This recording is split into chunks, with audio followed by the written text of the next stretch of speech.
Final Fantasy VII is a game that doesn't even need an introduction. It's one of the landmarks of video games, right next to games like Super Mario Bros., Ocarina of Time, and even the earlier Final Fantasy IV. With its CGI cutscenes and dynamic music on top of its classic gameplay, it ushered in a new generation of games that showcase a level of scale, emotional depth, and intensity possible with not only 3D games, but also games in general. And besides that, while the game definitely shows its age, it's a game that holds a special place in many people's hearts, and not without its many reasons. But before we got that amazing PlayStation epic, did you know that Final Fantasy VII began its life as yet another Super Nintendo game and bore little resemblance to its final counterpart? Well, today on Beta Quest, it's time to take a look at the beta and development of Final Fantasy VII. Development for Final Fantasy VII began in 1994 following the release of Final Fantasy VI. Obviously. It was originally planned to be another 2D title and the fourth mainline project on the Super Nintendo. Before we continue, it should be mentioned that there seems to be a running gag with Square, as they seem to always be making a fourth Final Fantasy for one console, and it either gets cancelled or moved to the next console instead. We've seen this with Final Fantasy IV, and it will be repeated again with Final Fantasy XIII. Well, this was before they started to take centuries to develop a video game, of course. Hironobu Sakaguchi stated that he wanted the game to be a detective-style story, and the game was to have taken place in New York City in 1999, in which the first segment of the story would have seen a character named Hot-Blooded Detective Joe be in pursuit of the main characters. Hot-Blooded Detective Joe, that's a weird name for a character, but you know, it does have a little charm to it.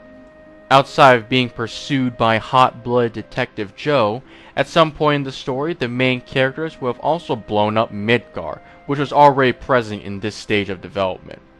The game was also said to have used Donkey Kong Country-style pre-rendered graphics, with this test image being the only known screenshot type thing related to the game at this point, which showcased the desired art style.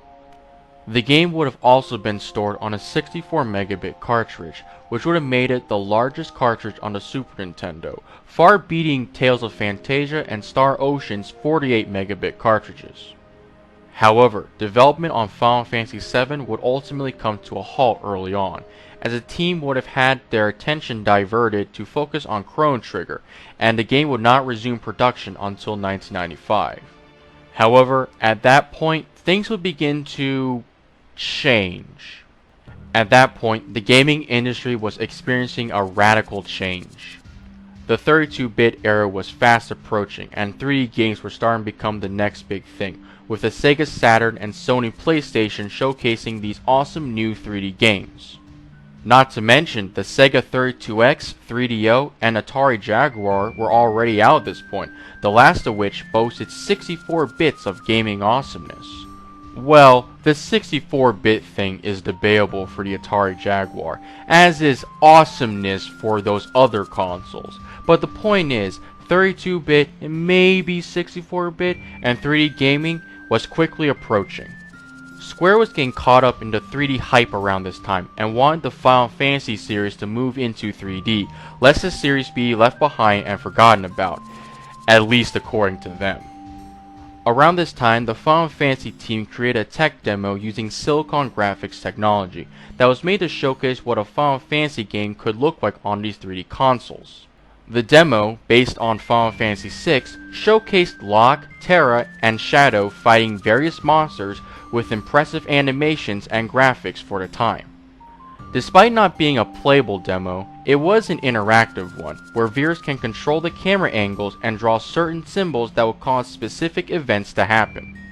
While the demo was very well received and highly popular, it actually triggered rumors that the game was actually a preview for a Final Fantasy game on the upcoming Nintendo Ultra 64. The demo was even being plastered all over gaming magazines as an insight to a new NU64 Final Fantasy game. However, the demo was simply just a demo, an experiment that was to show what a Final Fantasy in 3D could look like, not a demo for an upcoming game project or anything. Despite that, the popularity of this 3D demo was the seed that inspired the decision to abandon the SNES version of Final Fantasy VII and transform the game into a 3D adventure. But there was a problem. Square's ambition for Final Fantasy VII was growing, with the company wanting Final Fantasy VII to be an epic game with a massive story and tons of CGI cutscenes, wanting a more cinematic experience for this title. However, Nintendo's upcoming Ultra 64 was revealed to be a cartridge-based system, which was a problem for Square. The problem was that N64 cartridges were very small, designed to prioritize fast load times over memory size, holding 32 megabytes of data for a base cartridge, which could be expanded to 64 megabytes with a RAM expansion thing.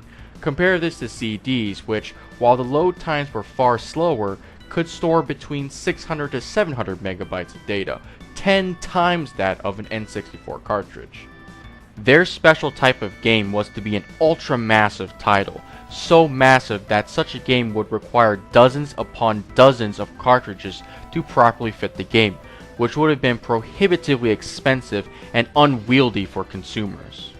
And while the Ultra 64's add-on, the 64 disk drive, would have held more storage, it was still far below the desired amount of space needed to reasonably release all of Final Fantasy VII on. Square made some suggestions with the hope that a CD-based system could replace the cartridges, but Nintendo wasn't budging. They were dedicated to the smaller storage cartridges and their faster loading speeds, rather than larger storage CDs with slower loading speeds. Square realized that Nintendo was simply going to hold them back, and that the CD-based consoles were the ones they needed for their bigger games. But Square knew that their company was known for their strong relations with Nintendo.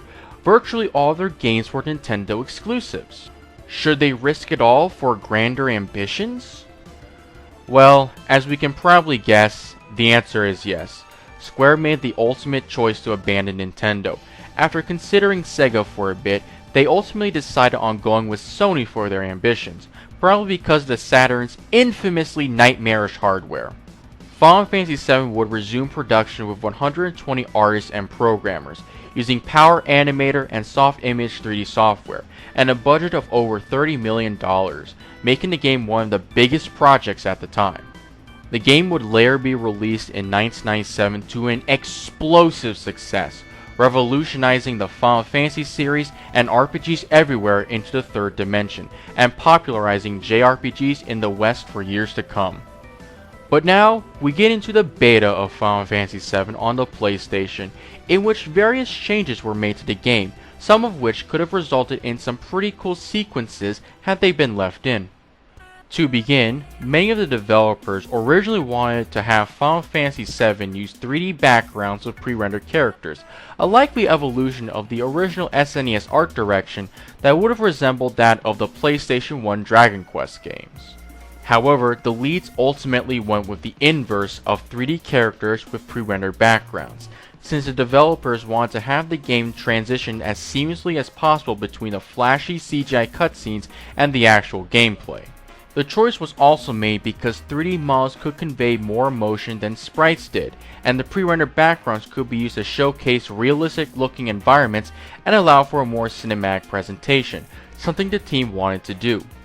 Personally, I would have preferred the 3D backgrounds with pre-rendered sprites, but it's alright I guess.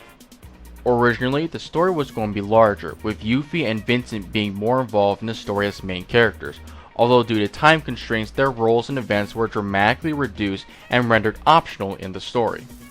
It would have been nice to have seen Vincent and Yuffie in the story as main characters, but I suppose their removal wasn't the worst thing ever. Red 13 was apparently not going to be a playable character and was instead going to be a boss. I suppose that would have been cool, but okay. Cloud was apparently originally designed with black hair, as a contrast to Sephiroth's white hair, although this was changed due to the concern of such a design being unpopular with fans. So it was changed to blonde, though the black hair look would instead be given to Zack. There were also plans to have a theme song with lyrics, but this too was removed, probably because it just never panned out properly. And lastly, it was apparently considered that all but 3 characters would die at some point in the story, but this was changed in order to not dilute the emotional impact of the already written death of a certain main character. You know the one. It's Aerith. Honestly, thank goodness for that, because it would just make the story seem a little too ridiculous, and while I don't hate the story, it's already extreme as it is. But that was the beta and development of Final Fantasy VII. While we did potentially lose out on some interesting concepts with this SNES version and the cut concept from the Sony version, as well as see a radical change from Nintendo to Sony, what we ultimately got was well worth all the trials and tribulations. If it weren't for Final Fantasy VII, I'd wager that JRPGs would have turned out massively different for not only the West, but for everywhere else as well. Final Fantasy VII is just that influential of a game that impacted the genre for everyone on the globe, even to this day. No wonder Square likes revisiting Final Fantasy VII, even if they do it a little too much. But regardless, this has been K-Steel with Beta Quest. I'll see you all later. This was a Cobalt Steel video by MS Bernie. Like, comment, and subscribe if you liked what you saw. Until next time, see you all later.